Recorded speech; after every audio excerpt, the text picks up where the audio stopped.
northwest after midnight.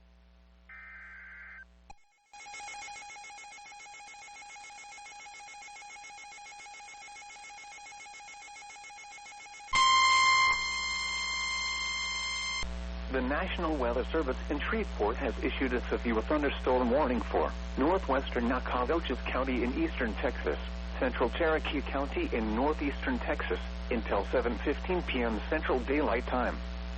At 6:30 p.m. Central Daylight Time, a severe thunderstorm was located 10 miles south of Maydelle, or 11 miles southwest of Rusk, moving northeast at 20 miles per hour. Hazard, 60 miles per hour wind gusts and quarter-size hail. Source, radar indicated. Impact, hail damage to vehicles is expected. Expect wind damage to roofs, siding, and trees. Locations impacted include Rusk and Gallatin. For your protection, move to an interior room on the lowest floor of a building.